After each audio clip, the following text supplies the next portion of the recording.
Islamist പ്രസ്ഥാനങ്ങളെ സാമ്രാജ്യത്വ വിരുദ്ധ പ്രസ്ഥാനങ്ങളായിട്ടാണ് പല മാവോയിസ്റ്റുകളും അല്ലെങ്കിൽ നക്സൽവാദികളും കാണുന്നത്.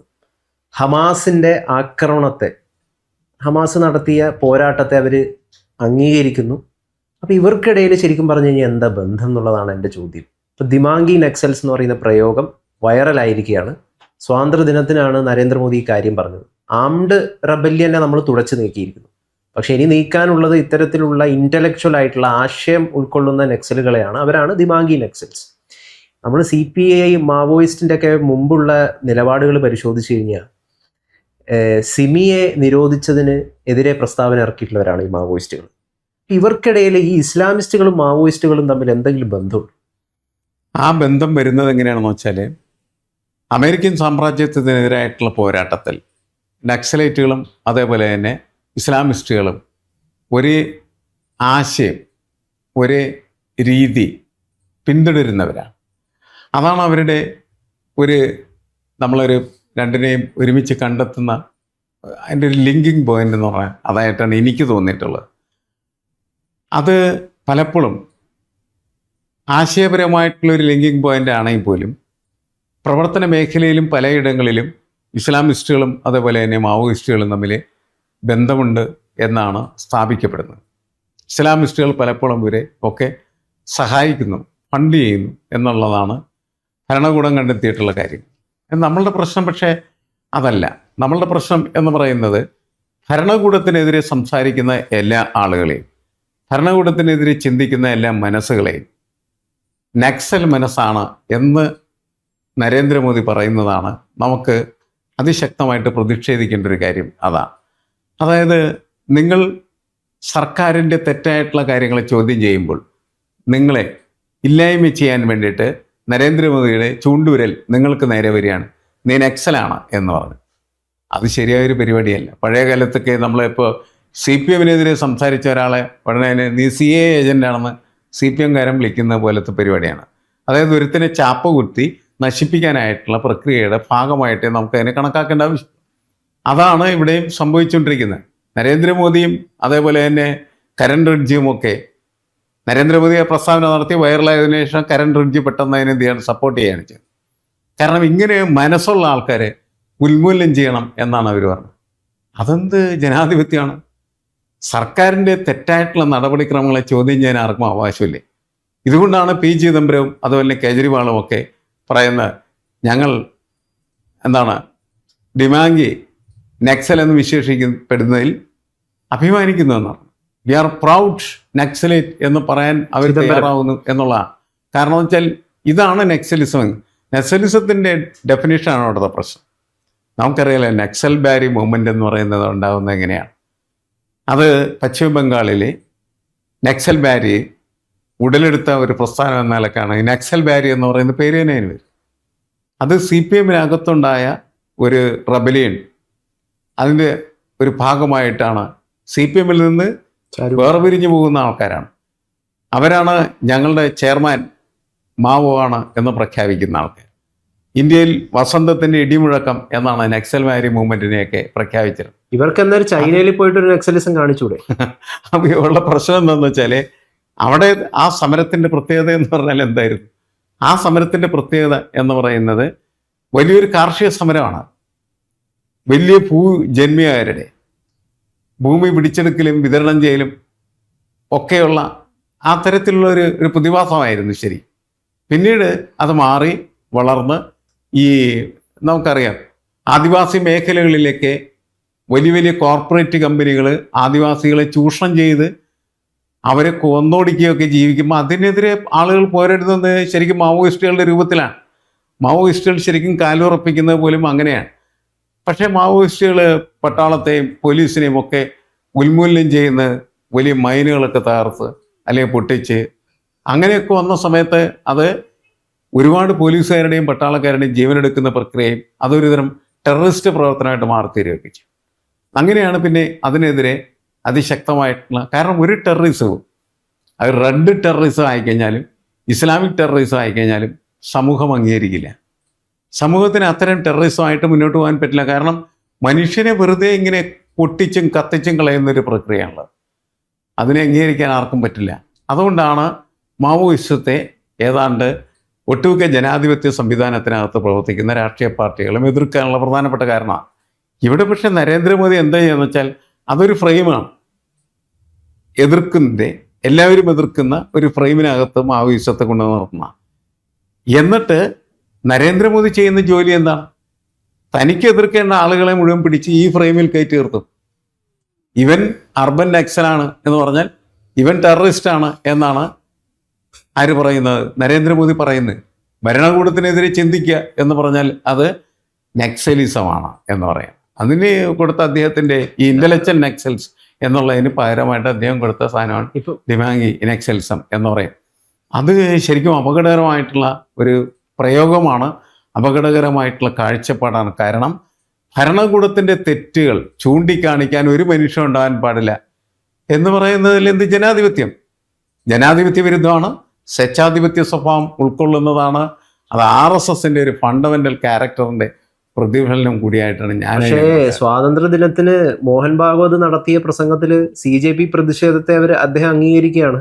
അത്തരത്തിലുള്ള പ്രതിഷേധങ്ങൾ വരണമെന്ന് പറയുകയാണ്. രാജ്യത്തിന് ആവശ്യമാണ് ഇത്തരത്തിലുള്ള ഡെമോക്രാറ്റിക് ആയിട്ടുള്ള പ്രതിഷേധങ്ങളെന്ന് പറയുന്നു.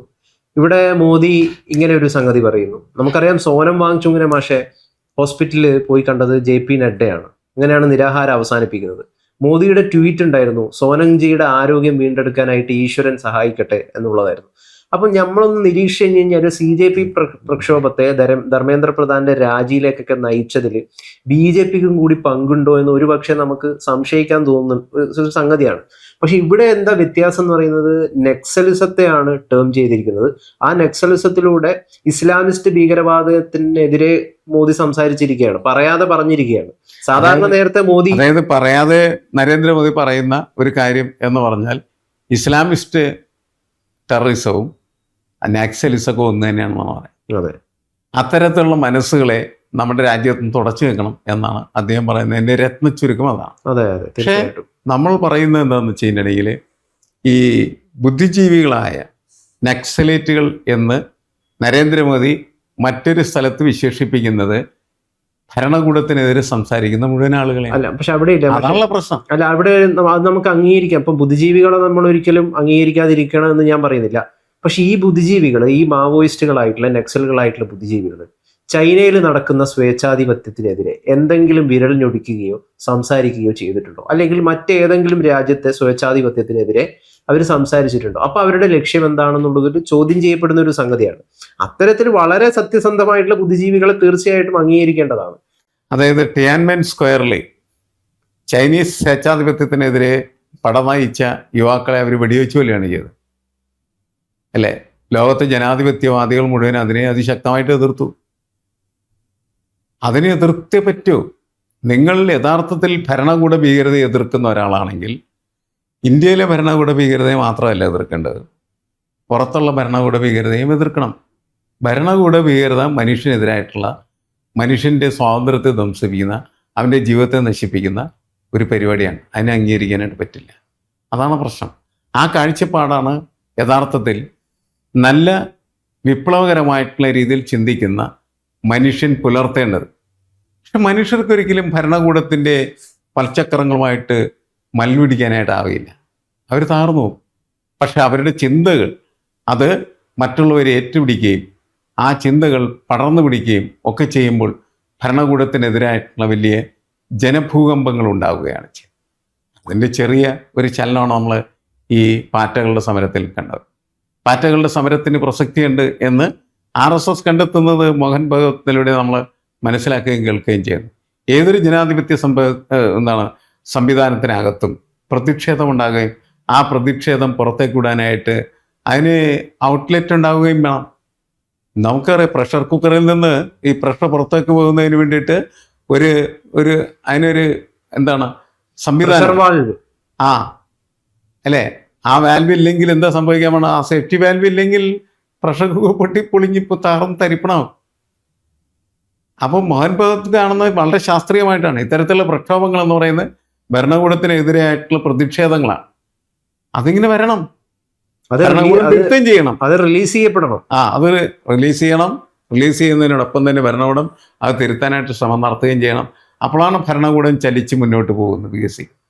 അത് മനസ്സിലാക്കിയിട്ട് ജനാധിപത്യ കൺസെപ്റ്റിനകത്ത് നിന്നിട്ടാണ് അവർ ഈ കാര്യങ്ങളൊക്കെ സംസാരിക്കുന്നത്. നരേന്ദ്രമോദി മറിച്ച് ഈ ഭരണകൂടത്തിൻ്റെ ശബ്ദമാണ്. ഭരണകൂടത്തിൻ്റെ ശബ്ദം എന്ന് പറയുന്നത് ഭരണകൂടത്തിനെതിരെ സംസാരിക്കുന്ന ശബ്ദങ്ങളെ മുഴുവനും നിശബ്ദമാക്കുക എന്നുള്ളതാണ്. പക്ഷേ ഇപ്പോൾ ഇവിടെ ഈ രാജ്യത്ത് ഇപ്പോൾ നമുക്കൊരു ഒരു 10,000 നക്സലുകൾ ഉണ്ടെന്ന് വിചാരിക്കുക. അവർക്കൊരു നേതാവുണ്ട്, അല്ലെങ്കിൽ കുറേ അധികം നേതാവുണ്ട്.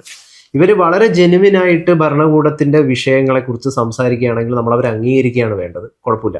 പക്ഷേ ഇവരെ ഫണ്ട് ചെയ്യുന്നത് ചൈനയാണ്. അപ്പോൾ തീർച്ചയായിട്ടും ചൈനയുടെ താല്പര്യം ഇവർക്ക് വരാം.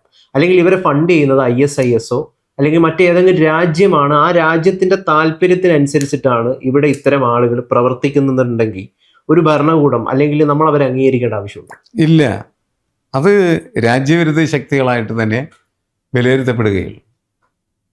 പ്രശ്നം എന്താണെന്ന് വെച്ചാൽ അങ്ങനത്തെ രാജ്യവിരുദ്ധ പ്രവർത്തകരുടെ ഒരു സംഘമുണ്ടെങ്കിൽ ആ സംഘത്തോട് ഒപ്പം നമ്മുടെ രാജ്യത്ത് ജനാധിപത്യപരമായിട്ടുള്ള രീതിയിൽ സർക്കാരിനെ വിമർശിക്കുന്നതായിട്ടുള്ള ആളുകളെ ചേർത്ത് വെക്കാൻ പാടുണ്ടോ? ചേർത്ത് വെക്കാൻ പാടില്ല. അപ്പോൾ മനഃപൂർവ്വം ഭരണകൂടം എന്ത് ചെയ്യാണ് ചെയ്യുന്നത്? വളരെ ജെന്യുവിനായിട്ട് ഭരണകൂടത്തിൻ്റെ തെറ്റ് തിരുത്താനായിട്ട് പ്രവർത്തിക്കുന്ന ആളുകളെയും കൂടി ഈ പറയുന്ന ഫണ്ടറ്റായ ദേശവിരുദ്ധ ശക്തികൾക്കൊപ്പം ചേർത്ത് വെച്ചിട്ട് ഇവരും ദേശവിരുദ്ധ ശക്തികളാണെന്ന് പറയുകയാണ് ചെയ്യുന്നത്. അതൊരു ടാക്ടിക്സാണ്, തന്ത്രമാണ്. അത് ശരിയല്ല എന്നുള്ളതാണ് നമ്മളെ കാഴ്ചപ്പാട്.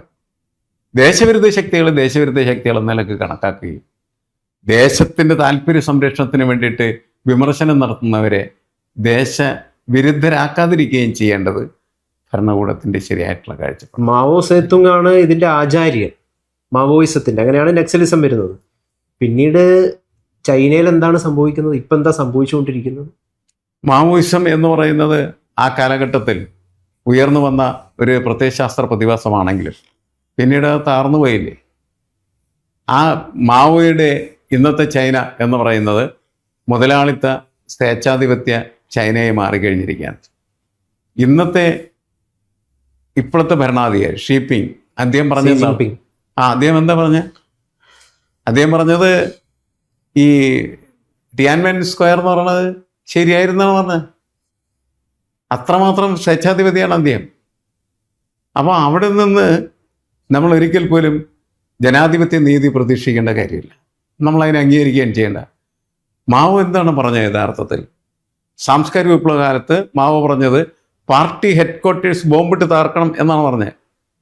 അത്രമാത്രം സ്വേച്ഛാധിപത്യ അധികാരപ്രമത്ത സംവിധാനമായിട്ട് പാർട്ടി ഹെഡ്ക്വാർട്ടേഴ്സ് മാറിക്കഴിഞ്ഞിരിക്കുന്നതാണ്. അതിനെ കത്തിച്ചു കളയാനാണ് അദ്ദേഹം പറഞ്ഞത്. ഇന്നിപ്പോൾ ഏതെങ്കിലും ഒരു മാവോയിസ്റ്റോ നക്സലിസ്റ്റോ ഈ സി ജിൻപിങ്ങിൻ്റെ തലമണ്ടയിൽ ബോംബിട്ട് തകർക്കണം, ആ ചൈനയുടെ ഇപ്പോഴത്തെ ഹെഡ്ക്വാർട്ടേഴ്സ് ബോംബിട്ട് തകർക്കണം എന്ന് പറയുമോ? പറയാനില്ലല്ലോ. അവിടെ ഒരു രാഷ്ട്രീയം പോലും ആ രീതിയിലില്ല എന്നുള്ളതാണ്. ശരിക്കും ചെയ്യേണ്ടത് ഇപ്പോഴുള്ള ഈ ഭരണാധികാരിയെ ബോംബ് വെച്ച് തകർക്കുകയാണ് ചെയ്യേണ്ടത്. അത്രമാത്രം സ്വേച്ഛാധിപതിയാണ്, അത്രമാത്രം സ്വേച്ഛാധിപത്യ സംവിധാനത്തിന് വേണ്ടിയിട്ട് നിലകൊള്ളുന്ന ഒരാളാണ്. പക്ഷേ അങ്ങനെ പറയാൻ, ശബ്ദിക്കാൻ, അഭിപ്രായ പ്രകടനം നടത്താൻ പോലും ചൈനയിൽ ആരുമില്ലാത്ത സാഹചര്യമാണ് നിലനിൽക്കുന്നത്.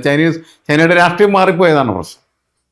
നമുക്കിപ്പോഴും അഭിമാനിക്കാൻ പറ്റുന്നത്, നമുക്കിപ്പോഴും ജനാധിപത്യ സംവിധാനം നിലനിൽക്കുന്നുണ്ട്, നമുക്ക് അഭിപ്രായ പ്രകടനം നടത്താൻ പറ്റുന്നുണ്ട്. ചൈനയിലിരുന്ന് നമുക്കിതുമാരെ നരേന്ദ്രമോദിയെ വിമർശിക്കാൻ പറ്റില്ല. നരേന്ദ്രമോദി ചൈനയുടെ അധികാരിയായിരിക്കുകയും നമ്മളിപ്പോൾ ചെയ്യുന്നത് പോലെ നരേന്ദ്രമോദി വിമർശിക്കുകയും ചെയ്താൽ നാളെ നേരം നിൽക്കുമ്പോൾ നമ്മുടെ തല കാണില്ല. അതാണ് ചൈനയുടെ സ്ഥിതി. സി ജിൻപിങ്ങിനെ നമുക്ക് ഇതേപോലെ ഇരുന്നിട്ട് നരേന്ദ്രമോദി വിമർശിക്കുന്ന പോലെ വിമർശിക്കാൻ പറ്റില്ല എന്ന് പറഞ്ഞാൽ അങ്ങനെ വിമർശിച്ചാൽ പിറ്റേ ദിവസം വിമർശിക്കുന്നവന്റെ തല കാണില്ല എന്നുള്ളതാണ്. സൗദി രാജാവിനെയും പറ്റില്ല. അത്ര ഭീകരമാണ് ഇവിടെയൊക്കെ ഉള്ള ഭരണകൂടത്തിന്റെ സ്ഥിതി എന്ന് പറയുന്നത്. നമ്മളതുകൊണ്ട് വളരെ സന്തോഷിക്കണം, ആഹ്ലാദിക്കണം എന്നാണ് ഞാൻ പറയുന്നത്.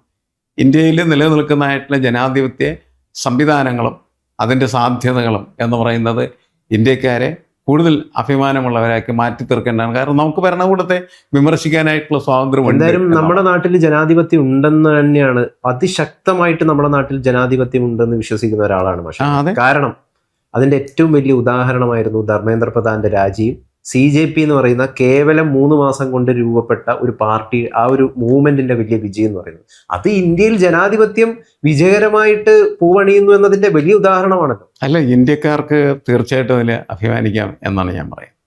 അങ്ങനെ ഒരു സംവിധാനം ആയിട്ട് ഇപ്പോഴും അതിന് പ്രവർത്തിക്കാനായിട്ട് കഴിയുന്നതിൽ, അത് മാത്രമല്ല ഭരണകൂടത്തിൻ്റെ ഭാഗമായി നിൽക്കുന്ന മോഹൻ ഭഗത്തിനെ പോലുള്ള ആളുകൾ അതിൻ്റെ സാധ്യതകൾ കൃത്യമായി തിരിച്ചറിഞ്ഞ് അങ്ങനെ നിങ്ങൾ സമരം ചെയ്യണം എന്ന് അവരോട് പറയുകയാണ് ചെയ്യുന്നത്. അതാണ് ശരി. ആ രീതിയിലാണ് ഇന്ത്യ മുന്നോട്ട് പോകേണ്ടത്.